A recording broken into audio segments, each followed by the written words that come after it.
What's up, everybody? Y'all, this is Safe Place with Titus Glenn, and we're getting ready to get into it yet again. We are talking about giving you my story, some things I learned about my divorce, going through my divorce.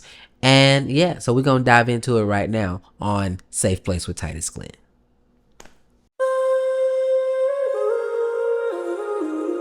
Find yourself, be yourself, and let others do the same. Find yourself, be yourself, and let others do the same. Find yourself, be yourself, and let others do the same. Find yourself, be yourself, and let others do the same.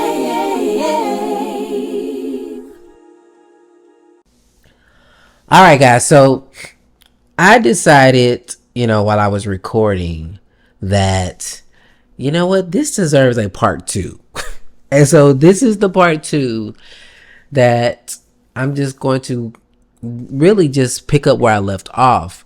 And if you didn't watch the first or the second episode where I'm giving the story about how me and my wife met, go ahead and mark it in your brain to go back and watch that episode so you can have history on what we're talking about in this moment. And so let's get into it. One of the things that I also, in watching the video from last week, I said a condone divorce, and what I really was trying to say or wanted to say was basically, I don't affirm or reject divorce. It's basically all up to the person or the people that are in that situation. You know what I mean? So if you was like condone, like listen, show me a little bit of grace. I desire that this be a safe place, and like I said in my first episode, I might fumble over a couple of words. I might say some things that like, what do you mean by this, Titus? And listen, I would rather have an awareness of it and maybe be brought to my attention. Maybe you need clarity, and I don't have a problem with providing clarity. So y'all, let's get into it on this episode, and then that extension on what if God didn't say. And what if God didn't say? What if he allowed it, but it wasn't necessarily what he wanted? Or it could have been, let me not try to figure what God is trying to do or what he would do. I have been content and more content that when life happens, especially when we're talking about divorce, breakup, and although some people would probably say otherwise, I would even compare it to losing someone, whether it's through death or moving away or whatever that is. There is things that we can't explain, and I have to agree on this space or on this other side of divorce is that divorce is really, to me, like death. And I would have to agree with one of my mentors said is that divorce is really can sometimes be considered harder than death. And you have your own take because you have to, and this is why they say what they said, is because you have to still experience that person. And so they're legit. Sometimes I'm still triggered. I'm triggered by pictures. I'm triggered by, seeing them on video on Facebook, and sometimes it could be a lot. And here's the thing, it gets better over time, just like with anything. When you lose somebody, whether it's through divorce, breakup, death, moving away, all of it is a process. So if you want to catch the story as to how we got together, stuff like that, go back and watch the episode before this. I wanted to leave this open to talk about some questions that I had in mind that I didn't get into the last episode because I wanted to make sure I'm trying to keep these podcasts like 30 minutes. And, unless I go live, it might be longer. And if I have a guest, it might be longer. But in these moments to where we're just talking and I'm giving you this window of opportunity to get to know more about me, I'm just in my head, I got 30 minutes. Okay, I'm rambling too much, but I'm giving you this information because I think it's important. So here we go. So I gave y'all the story about me and the mother of my children, how we got together.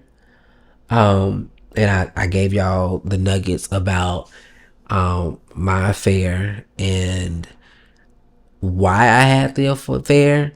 To me, it's not more so why I had it, but to me, I use that as the awakening that something was wrong with what I was in or what we were in.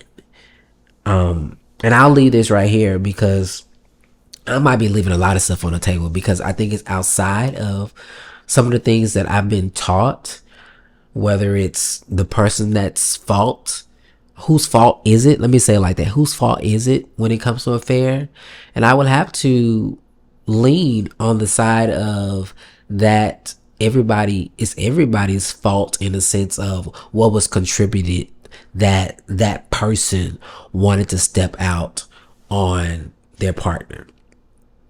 Especially when I listen to Esther Perel, great relationship expert, I consider. And again, something that she said was, most often people cheat because they're not getting what they need from the relationship. And this is not me affirming or condoning. This is just a point of awareness, because I feel like when we get into these spaces of relationship, let me not get ahead of myself. Let me come back to that, because I think that will go more so along with some things that I've learned about relationships being on this side of divorce, that I feel like I'm more prepared going into being in a relationship with somebody else. So let's talk to the point of let's talk about this question. Talk about how your spirituality and faith played a role in your marriage and divorce. Explain any conflicts of tension that arose as a result of differing beliefs or values. So, for me, I got married on the sense of God said, so I thought he said. And that was all in an extension of me trusting my leadership. And I feel like even in this context of providing a safe place, there's a lot of things that we're going to be unlearning, or I'm going to be sharing things that I've unlearned because of the journey that I'm on in my spiritual walk with God. And that when I was married, there are some practices that I had in place. Like even before we went to the Hebraic, we was having 5 a.m. prayer. We fasted regularly when I was in Denton, and hearing the voice of God on what to do. And like even while I was a husband, there would be things that I would pray about concerning how to even give gifts for my wife, or being more willing and conscious to maybe treat her to a spa day when I could, or however you want to look at it, but my faith played a role in how I treated her. And that's why I was more so, finna say bedazzled. That's the wrong word. Not bedazzled. That's the wrong word. I was flustered with myself again when I realized that I was having an affair, because my spiritual walk, and maybe at this time it was shaky. I wouldn't even say it was shaky. It was just I was out of alignment. Let's just leave it at that. So while I was in my marriage, I did use God to pray and all that, but then it flipped, because when I decided to get the divorce, it was like me and my relationship with God legit shifted, because I was like, it made me question everything. made me question everything, because I'm like, God, if I misheard you, then I'm questioning everything that I thought I heard originally. Like, some of these questions were, is there a God? Like, who am I praying to if you're taking me through all this? And so my faith was tested. I don't know how else to explain that, but my faith was tested coming out of divorce, because I thought that my divorce was a reflection, in a sense, of my relationship and his relationship with God and his love towards me. And I think that when I look back at it, coming out of that place, I didn't feel like I could tell God about what I was going through. And that was really testing my faith and my belief and what I believed in. I hope that makes sense. So let's go to question number 4. Share any observations you have had about yourself during and after the divorce process. Discuss any personal growth or changes that occurred as a result of the experience. Let me just say that during the divorce, looking back, and I keep on having to look back, so if I say it again, because until I get some different terminology as to describe what that is, y'all gonna get the same thing. So looking back at during the divorce, I was moving in a space of being angry and hurt, and the compassion that I used to have for this individual was not there. You're talking about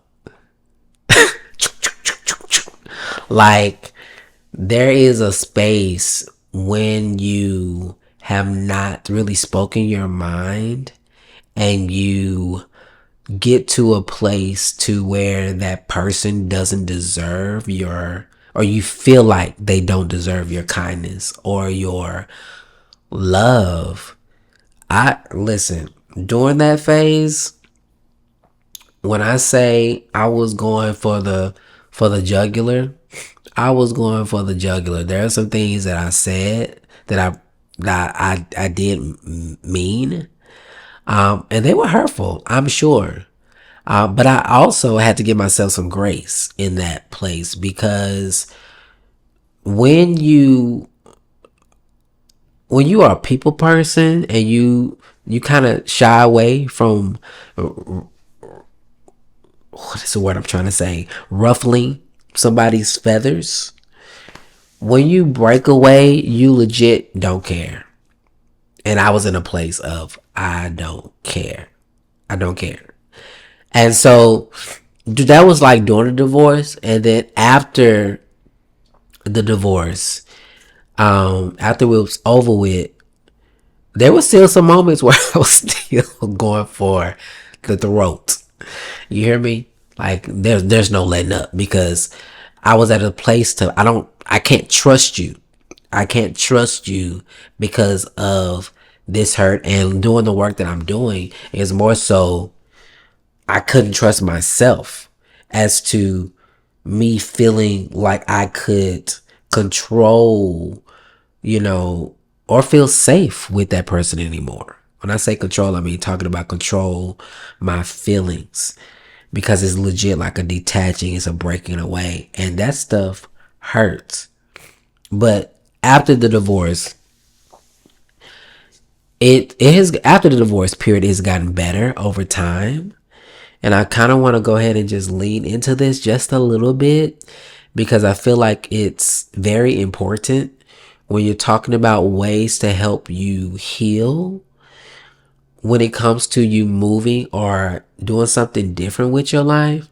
One of the things that has helped me, and I think is because we both have grown in this space, is going to your own counseling, going to your own counseling, as well as doing counseling together.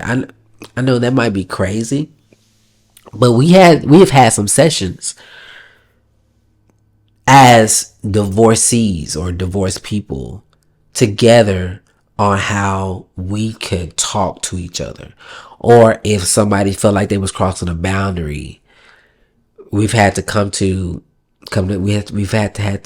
we have had to come to Jesus moments because we just couldn't hear each other by ourselves, and we have had to have a mediator to really come through some of this stuff on the opposite side of the divorce.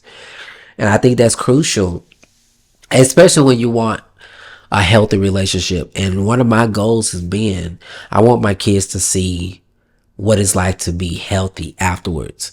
And it's important for me because when I look at looking back, when I look at my parents and how they, in my opinion, like they'll greet each other, but the energy is off. Like you could tell that there's some unresolved issues. And I didn't want that. Don't want that for my kids. So I'm actually doing my due diligence, and I have to credit her as well. We're both doing our due diligence to respect each other and have conversation. I think right now, after divorce, it's going to be 2 years in May that we've been officially divorced. I feel like we've both have done some healing work, and we've had some great conversation as to why it didn't work, and owning some stuff, and me. Well, let me say me, because I want to keep this on me for the most part. Me looking back and owning some stuff that I did to maybe increase some of the toxicity that was in our relationship. And I think that she has had her awarenesses too, that we both are in a space to where we could talk about those things. So yeah, let's go to question number 5. Offer any advice you have for someone who is going through a similar experience. Provide resources or support options that may be helpful for someone in this situation. So, my advice is really, and this is no counseling advice, this is just somebody that's only been divorced for 2 years, but I feel like because of the work, we have progressed further than some people or most people, in my opinion. We do birthdays. We've done birthdays together. We've done a holiday together, and some of the things that we've done to get there is respecting each other's boundaries. And I remember one time, our son had forgot something, and I decided to just pull up. And not because I was trying to be in her business, but my son just needed to get something from her house. And I texted her at the last minute, because he had just told me at the last minute. So I pulled up, and of course she was livid. And I had to put that out there for my children to know that, hey, if we need to go by your mom's house, I need notice. Or I will, if they say they need something, it's like, we're going to have to get that later, because I have had to come to terms. That's what, thank you, Spirit, Holy Ghost. I have had to come to terms that her boundary is her boundary and my boundary is my boundary. And regardless of what I think is okay, may not be okay with her, and vice versa. And being clear about what your boundaries are is very important. Another thing that I've had to do on this side is put my children through counseling, because they have been affected by this as well. And I can gratefully say I feel like my kids are doing better because of the steps that I took to support them. So some of the things that I did or have done is talk to them, like asking them, like, what is your mental space? Like, where are you at with mom and dad not being together? And I have implemented, and I need to, now that I'm saying it out loud, I need to consciously do this again. When I talk to them, I ask them how they feel. And then I ask them to give me 2 feeling words, because sometimes kids, they don't know what to say. So I have, get it together, Titus. I strive to check in on them. And again, it all stems from giving them support. So checking in on them, and then I sent them through counseling. It was a group counseling, but I believe it helped them see other kids that were going through the same thing. So if you got kids and you're in Texas, and they may have these everywhere or other places, but I'd sent them to Kids Work, which is a free divorce group session for kids, and I believe it was like 9 weeks for kids and adults, to provide a community for children to see other children. And it helped me be around other people that were going through divorce. So you do have that option. If you didn't want to pay for it or don't have the resources to pay for it, I would just Google divorce help for kids and divorce groups, because those are the things that have helped me get through. And then surrounding myself outside of the group with other people that have gone through the divorce. So going through a divorce. So I have a friend that we become really, really close. And a lot of things that I would want to say to the mother of my children coming out of the divorce, I would run it through her. Because those that really know Titus Glenn, my mouth be, especially when I don't really have a filter when I'm hurt. And I don't have a filter when I've been fed up and I've given you so much grace. And in this case, there was no filter and my grace had run up. So, but yeah, those are the things that, or the resources I could provide or think of, is counseling, for your kids, and then getting with other people, friends that you trust, that you can get or run through what you're doing. Because here's the thing, they've been through it, so they can be your teachers. And get with the wise people. I thank God that my friend is wise. So some things that I said that I was going to say to the mother of my children, she was like, you may want to rethink that, and let's consider what that's going to put y'all.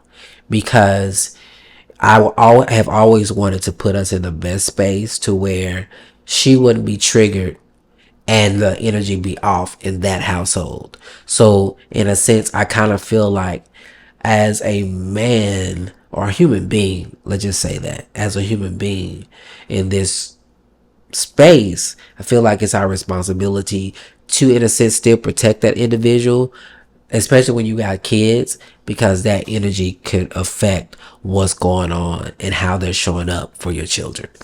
So yes, question number 7. Talk about your perspective on love and relationship has changed since your divorce. Talk about how your perspective on love and relationship has changed since your divorce. Be honest about any fears or concerns you may have about future relationships. Alright, so here it is. What I think about relationships. I think relationships take work, for sure. But it has to be with the right one. And I'm going to say that person was the wrong one. Let me say it this way. It has to be with a person that's in alignment with who you are. If you don't like somebody and they ain't did nothing, then nothing to you. Let me say it like that. They're not putting their hands on you, or you may not want to be with that person, right? If this person is naturally angry and you know you don't work well with anger, You may not want to be in alignment with that person. If this person likes to dress up and you think they doing too much, you may not want to be with that person. Like, I think that's where I'm learning. Like, if I see something that I don't see myself really connecting with on a long-term basis, then I am pulling back, because I'm learning myself that if I don't like the core of who you are, how will I like or love you long term? Because here's the thing of what I'm learning in relationships, that yes, people change over time, but the core of who you are you nice? Do we have things that we can talk about on a regular? How do you treat me? How do I treat you? Do I clap back, or can I console, or can I love you in the way that you need to be loved? And I think that's essential when it comes to me looking into getting into a relationship. Is like, you showed me. I heard Iyanla Vanzant say this. People show you how they love, and then you get to decide if you want to accept it. And that's how I'm showing up in this space of, I won't say I'm dating, because I'm not dating. I'm legit have taken time to just chill and really get to do more inner work and pray and get closer to God. But really though, really though, when I say, I lost my train of thought, y'all. Yes, there we go. I'm in a space of, I could talk to you, but I want to get to know you. And I've adapted this from the teachings that I did in the Hebraic culture. It's 2 years. Like, I gotta see what's going on with you in this 2 year time frame. Like, if we're dating for a minimum of 2 years, because you can see how people respond when they're mad, when they're sad, when they're happy, when they're excited, when you do something wrong to them and not. And you get to see that person show you them, and then you get to decide.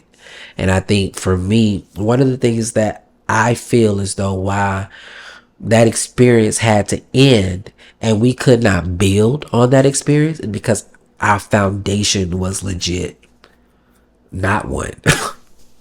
Now, when you look at a house, because I had this analogy in my head when I was coming out the divorce and deciding, it's time to move. I thought about a house. Like, when you build a house, that foundation has to be right. And if that foundation is not right, listen, every little thing can go wrong. But when that foundation is solid, you can rebuild a freaking house. You can rebuild it from the ground up, because what you have is solid. And that's, to me, another reason why I was looking back and was like, our foundation, we cannot build on this. And all the other things that I had to, with me re-envisioning what the dream was about, all that stuff. So yeah, so I hope that makes sense. My perception on love is really, y'all, I feel like it's possible. I feel like part of the reasons why I am walking through some of the things that I'm walking through is because I do feel like love is possible, to meet your match, or meet the person that's going to push you forward and not pull you back. And I don't want to have that relationship to where we're not in alignment with each other in that way. Because Larry Reed said this, and I have to agree with him. Like, being married is like one of the most deepest business interactions. Like, you're going into a business deal with this person, and how will y'all treat each other in this business deal? And for me, that's where it is. Y'all forgive me for sniffling. I'm sinuses or something is happening. So hopefully y'all can look beyond that. Now, this is my last question that I'm gonna get off. Explain how the experience of divorce has impacted your personal growth and development. I This question right here, divorce on this side has, for me, catapulted my personal growth with how I see me. So, for example, I learned by way of this divorce how codependent I was, or how codependent we were, because looking at codependency, it really takes two. Because you guys rely on each other, but you rely on each other in the most toxic way, that you're really not standing on your own. And so this has pushed me into a fast pace of, I gotta work on me. I gotta work on me. Sometimes it's positive, sometimes it's negative, because I feel like in these last 2 years I'm constantly working, that I don't take a break to enjoy the growth that I have. When people see me, they see me laughing, they see me doing what I do. I was doing an interview for a live recording that I'm going to release. I am going to release Spiritual Human. I am. And the person that was there that I was interviewing, they was like, Titus, I've never seen you like this. Like, you're like relaxed. You're like, say, yeah, this is me. But that has taken work. That has taken me doing what I need to do, whether it's being still. Sometimes it's crying. That's another conversation I had about crying, and that'll be another episode. But I've gone through this space of my life, and I feel like the divorce was, if anything, was legit to get me to this point of believing in myself and learning how to stand on my own 2 feet as a human being, as a man, and then being able to know what healthy looks like. Because I think when we get into some of these toxic situations, because we have not been exposed sometimes as to what love should look like, or what a healthy relationship look like. I feel like there's been so many relationships, like I said, have been together for 20 years. And although they've been together for 20 years, coming out of that marriage, for somebody that was a child, being with parents that were married that long, they probably still didn't get the love that they needed for them to know what it's like to treat their partner or spouse, or however you want to call it, is because they didn't have an example of that.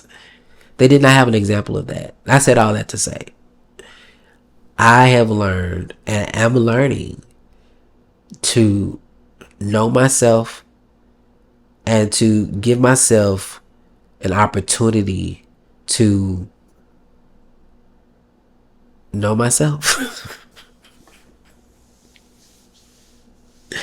And that's what the personal growth is, long story short.